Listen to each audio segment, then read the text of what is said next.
Saudações a todos e a todas, em nome do Senhor Jesus Cristo. Privilégio muito grande mais uma vez nos dirigirmos a você, amigo, parceiro, companheiro dessa jornada fantástica que se chama vida, né? Cada dia temos novas possibilidades, as misericórdias do Senhor sempre se renovam, mas é claro que sentir essas misericórdias no nosso dia a dia exige um esforço hercúleo muitas vezes, né?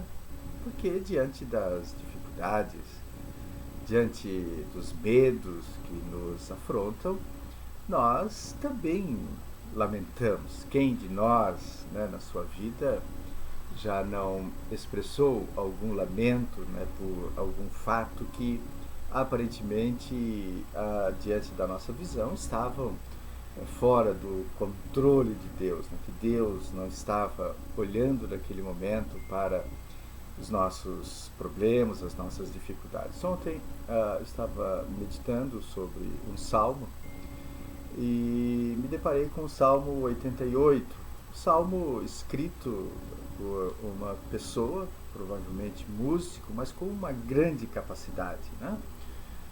E nós encontramos essa pessoa, pouquíssimas ou quase que nenhuma referência, a não ser lá no primeiro livro dos Reis, no capítulo 4, né, a partir do verso 29 em diante, que é Remã. Remã é uma pessoa, segundo o texto bíblico, com uma capacidade muito grande. Ele é comparado ali, quando se fala da inteligência de Salomão. E disse no primeiro livro dos Reis, né, no capítulo 4, que Salomão era mais inteligente do que todos os homens. E ele destaca, né, dois nomes, Remã e Etã. E são ambos, acredita-se, né, historicamente, os escritores do Salmo 88 e do Salmo 89. Remã, num momento bastante difícil da sua vida, historiadores acreditam aqui que acometido, né, por uma doença, e ele escreve, né, esse Salmo 88. Quando nós olhamos para esse salmo, nós vamos perceber, né, a figura de um homem cansado, exaurido, né, ou pela dor, ou pelo fato de não conhecer, né, exatamente o amanhã como nós também nos conhecemos. Mas, mesmo diante das palavras aparentemente difíceis que Remã coloca aqui, ele também expressa, né, a sua fé, a sua confiança em Deus. Ora, acredita-se, eu disse, né, que disse por aí que são nos momentos em que nós estamos aí pensativos, tristonhos, né, enfadados, que nós conseguirmos expressar, abrir a nossa alma, né, e escrevermos boas coisas. Os músicos dizem que é assim, né, que você consegue escrever boas músicas ou boas letras de música quando você está triste, né, quando você está olhando para a vida e não compreendendo muito bem. Vamos lá. O Salmo 88, portanto, escrito aqui por Remã, um homem de muita inteligência. Eu até peço que você depois dê uma olhadinha lá no primeiro livro dos Reis, no capítulo 4, né, a partir do versículo 29, você vai, ainda que de uma forma muito apequenada, conhecer, saber, né, e tentar configurar, né, essa pessoa. Diz, portanto, um homem de extrema inteligência, a ponto de ser comparado aqui a Salomão. Provavelmente também fazia parte, né, daqueles responsáveis pelas músicas do templo do Senhor. O Salmo 88 diz assim: Senhor Deus da minha salvação, diante de ti tenho clamado de dia e de noite. Chegue-se a minha oração perante a tua face, inclina, Senhor, os teus ouvidos ao meu clamor, porque a minha alma está cheia de angústia, a minha vida se aproxima da sepultura. Já estou contado com os que descem minha cova, estou como um homem sem forças, posto entre os mortos, como os feridos de morte que jazem na sepultura, dos quais não te lembras mais, antes os exclui a tua mão. Puseste-me no mais profundo do abismo, em trevas e nas profundezas. Sobre mim pesa a tua cólera, tu me abatestes como todas as tuas ondas. Alongastes de mim os meus conhecidos e fizeste-me em extremo abominável para eles. Estou fechado, não posso sair. A minha vista desmaia por causa da aflição, Senhor. Tenho clamado a Ti todo dia. Tenho estendido para Ti as minhas mãos. Mostrará Tuas maravilhas aos mortos, ou os mortos se levantarão e Te louvarão? Será anunciada a Tua benignidade na sepultura, ou a Tua fidelidade na perdição? Saber-se-ão as Tuas maravilhas nas trevas e a Tua justiça na terra do esquecimento? Eu, porém, Senhor, clamo a Ti, e de madrugada Te envio minha oração. Senhor, por que me rejeitas a minha alma? Por que escondes de mim a Tua face? Estou aflito e prestes a morrer desde a minha mocidade. Quando sofro os Teus terrores, eu fico perturbado. A Tua ardente indignação sobre mim vai passando. Os Teus terrores fazem-me perecer. Como águas me rodeiam todo dia, cercam-me todos juntos. Afastastes para longe de mim amigos e companheiros. Os meus íntimos amigos agora são trevas. Difícil, né, olharmos para esse salmo e não percebermos claramente, né, a angústia de um ser humano, a angústia de um homem que tem servido a Deus, tem estado no templo, tem oferecido a Deus aquilo que ele tem de melhor, né, a sua própria vida. Mas também chega um momento em que ele lança para fora realmente, abre o seu coração, abre a sua alma para expressar a sua angústia. Acredita-se que diante desse texto aqui, Ramã estivesse sofrendo aí, né, de lepra, uma vez que, segundo o texto aqui, estava escondido, né, dos seus amigos se afastavam dele, ele estava trancado, né, ou seja, aquele que tinha essa enfermidade era isolado, né, por completo da sociedade. Nós não estamos isolados por completo da sociedade. Nós temos, né, nesse período aqui de dificuldade, de trânsito livre, né, ainda momentos em que podemos nos rever, né, e o fazemos com grande alegria. Ora, o que é que este salmo de Ramã nos traz como aprendizado? A primeira coisa é não termos medo, né, de nos abrirmos diante de Deus, de trazermos diante de Deus os nossos lamentos, né?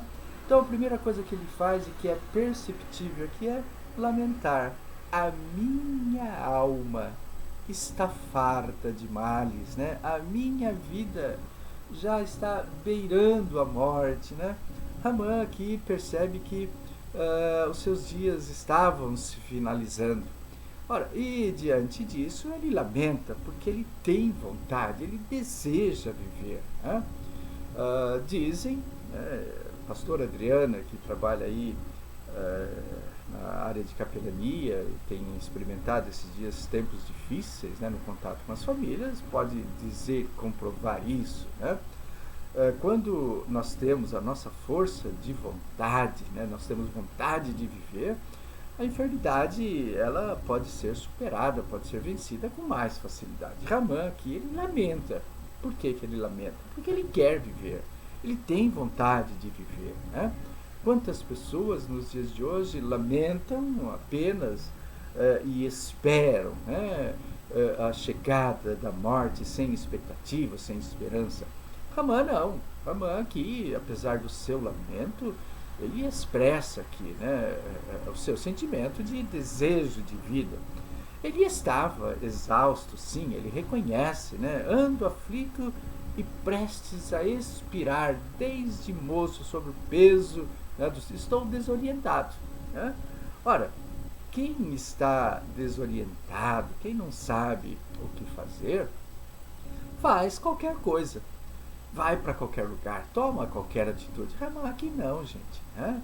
Apesar dessa desorientação dele, ele busca uma recondução aos caminhos do Senhor. E unicamente por causa disso é que ele se dirige a Deus. Né?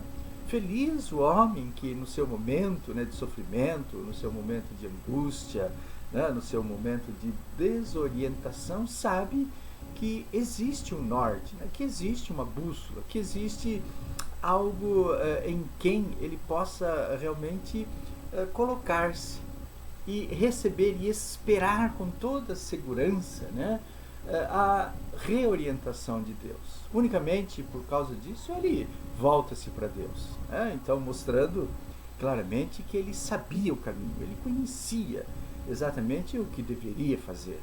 Quão felizes somos nós que nos momentos de angústia, nos momentos de aflição, até mesmo nos momentos de desespero e de desorientação, voltam-se, né, para Deus.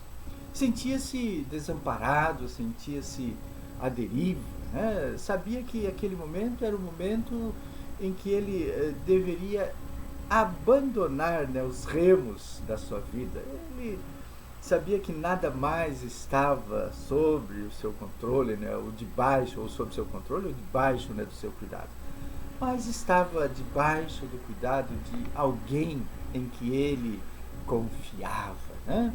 E ele também expressa, sentia-se na escuridão, puseste-me na mais profunda cova, nos lugares tenebrosos, né, nos abismos, ou seja, olhava, queria enxergar, mas não conseguia.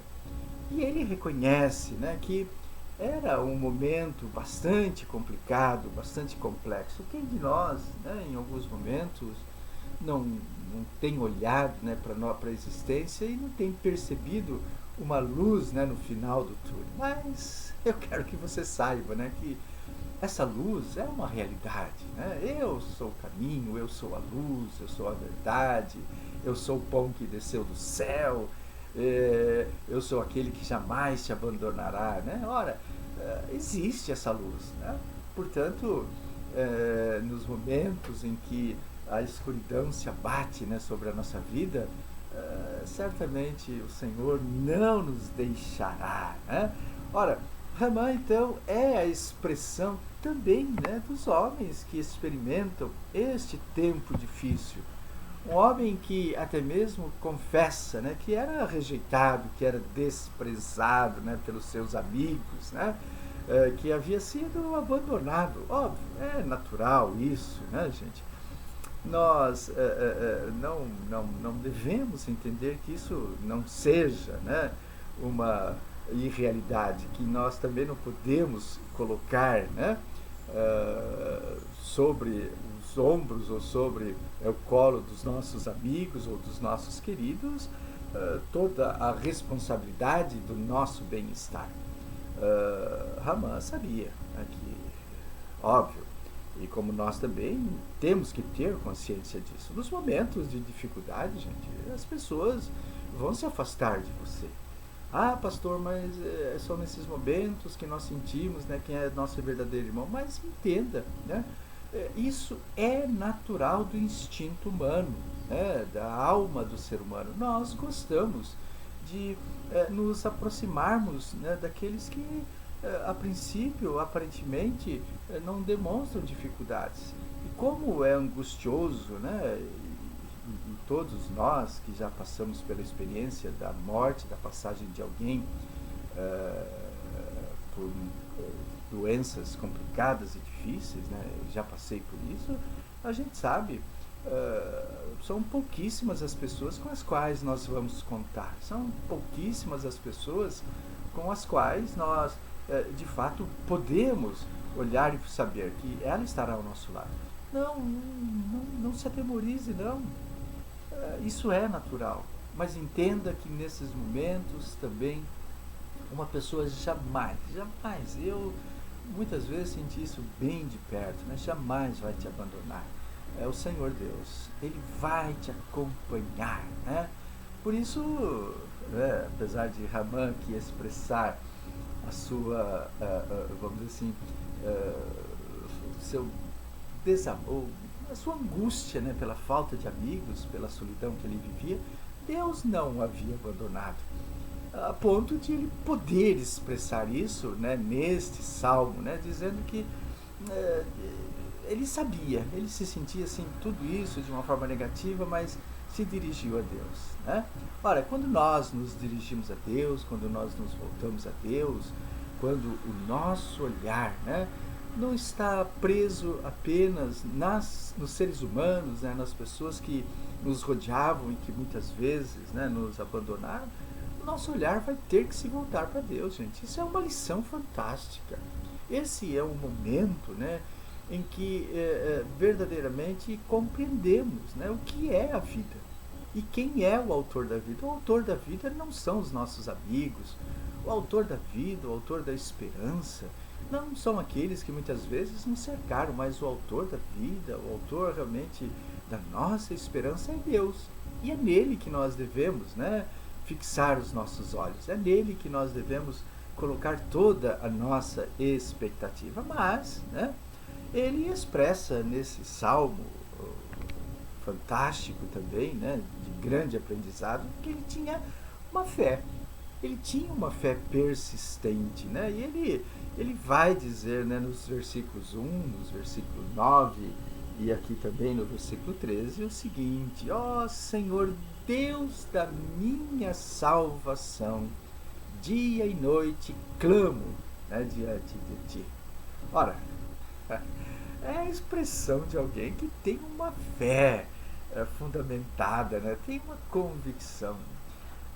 Apesar da dor, da doença, do afastamento dos amigos, da solidão, da angústia, né? Da incerteza, da falta de luz, ele clamava, né? E ele reconhece o Deus da minha salvação. Olha que expressão fantástica, olha que maneira bonita de Ramã dirigir-se a Deus. Reconhece sim suas lutas, mas sabe que existe um Deus, o Deus que pode tudo, o Deus que resgata, o Deus que estende as mãos no momento certo, o Deus que se faz presente nos tempos de aflição. E ele vai continuar dizendo, né? Os meus olhos desfalecem de aflição, dia após dia venho clamando a ti, dia após dia venho clamando a ti. Não desistir. Ele não desistia, né? Quantas vezes, né, nos momentos de dificuldade, nós pensamos em desistir?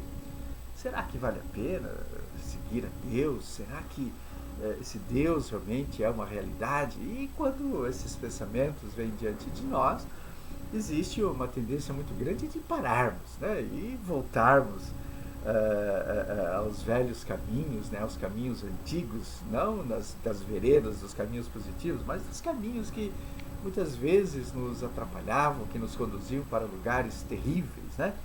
Ramã que não, ele sabia, ele tinha a certeza, né?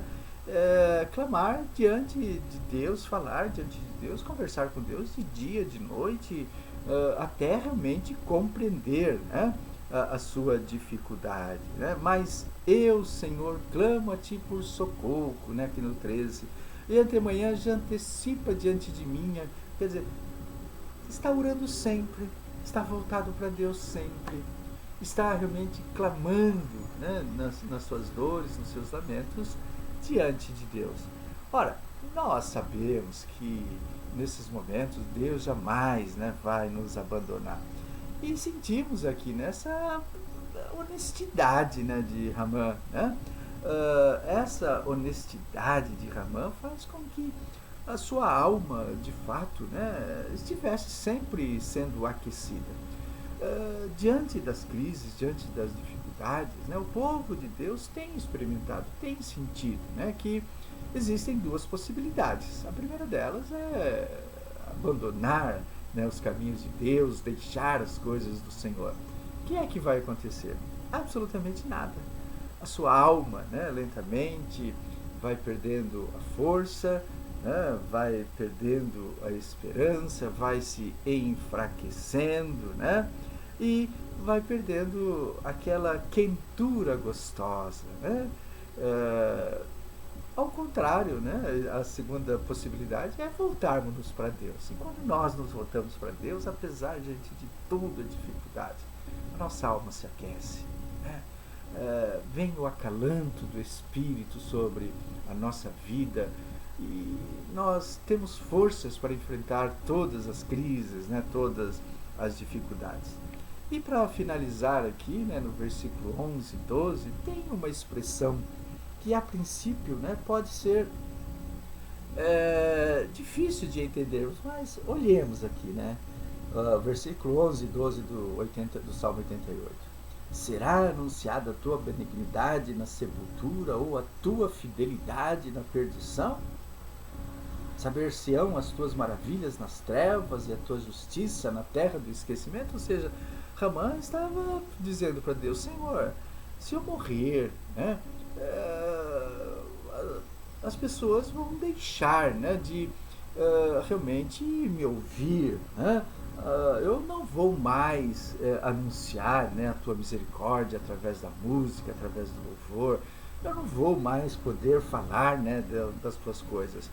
Ou seja, não é um lamento, né, no sentido de reconhecer que ou de cobrar a Deus, mas é dizer, né, de fato, de reconhecer, de olhar para si e saber-se que você é importante, né? Ele reconhecia que ele tinha uma função, ele tinha uma importância na sua caminhada. Como é bom quando nós olhamos, né, e reconhecemos, não com esse orgulho humano, né, essa empáfia, né, de que eu sou bom, que eu sou melhor, não, nada disso, mas reconhecer que existe, que você é um instrumento de Deus, né? Ramã sabia que ele era importante, né, no mundo dos vivos.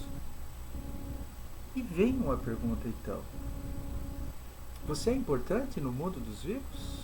A ponto de você também poder dizer isso para Deus no momento de aflição? Senhor, se eu descer à sepultura, quem vai continuar falando, né, das tuas coisas? Quem vai anunciar? Quem vai realmente experimentar, né, através da minha existência, o teu carinho, o teu cuidado? Ou você tem sido daqueles, né, que tem pedido a morte, que está cansado, né? Não, não. Deus tem um projeto para a sua vida. Deus tinha um projeto para a vida de Ramã. E esse salmo está contido, né, na palavra de Deus exatamente para nos fazer mostrar coisas fundamentais. A primeira delas é não termos, né, jamais receio de nos voltarmos para Deus, né, no sentido de abertura completa do nosso coração. Quando nós não entendemos uma circunstância, o que Deus espera de cada um de nós é que nós nos abramos. Senhor, por quê? Eu preciso saber, né? Buscar a resposta. Tem muitos cristãos que simplesmente se calam, se trancam, né, e até mesmo abandonam a própria vida. Ramã não foi assim. Ramã queria saber. E ele buscou em Deus a resposta. Não sabemos exatamente o que ocorreu, né, com a vida de Ramã posterior, né? Mas de uma coisa nós temos a plena convicção: se ele foi chamado em função desse momento, né, da sua vida, partiu bem, partiu feliz, né? Se foi curado, então tenho certeza absoluta de que coisas extraordinárias passaram a ser relatadas aqui por Ramã e que não sabemos, né, mas um dia entenderemos. Então, meus queridos, a grande lição, né, desta quarta-feira é: volte-se para Deus sempre. Nos momentos bons, louve, né? Nos momentos difíceis, volte-se para Deus, mesmo questionando a Deus, mas volte-se para Deus, né? Não se volte contra Deus, mas vá até Deus e abra, né, o seu coração. Deus vai te mostrar, porque Deus nunca, nunca nos deixou e Deus nunca nos deixará sem resposta. Clama a mim, eu vou te anunciar coisas grandes, né, e ocultas que você ainda não sabe. é a palavra, né, do profeta Jeremias, lá no capítulo 33. Clama a mim. Ou seja, clamar significa voltar-se, né, com intensidade para Deus. Você tem sido intenso na relação com Deus, meu querido? Seja intenso. Em nome de Jesus Cristo, que Deus te conceda uma quarta, uma quinta, uma sexta feliz, abençoada. Não se esqueça, né, dos teus compromissos com Deus, acima de tudo, com a tua família. Não se esqueça dos teus compromissos com a igreja, né? E que possamos, né, nos encontrar no culto no domingo de manhã, esperando aí, né, chegar o primeiro domingo de outubro, para que nos voltemos, né, de uma forma presencial, com toda segurança, com toda tranquilidade, né, à casa do Senhor. Deus te abençoe. Vamos orar nesse momento, pedindo que o Senhor realmente olhe para nós com muito carinho. Deus, nós te agradecemos, porque reconhecemos, Pai, que nos momentos bons e agradáveis o nosso coração se enche de alegria, Pai, e acreditamos que aqueles momentos podem ser eternizados, mas a vida é uma realidade, Pai, não somente construída, feita por sorrisos, mas também por momentos difíceis, por lágrimas, por lamentos. Mas, Senhor, nós temos a certeza, a plena convicção de que em todos eles, na alegria, mas também nos momentos difíceis, quando nos voltamos para o Senhor nos atenderá, o Senhor ouvirá o nosso clamor, o Senhor estará e se fará presente com cada um de nós. Abençoa o teu povo, Pai. Abençoa aqueles que nesse momento estão ouvindo esta mensagem e traga sobre cada um a doce presença do Espírito Santo, em nome de Jesus. Amém. Amém.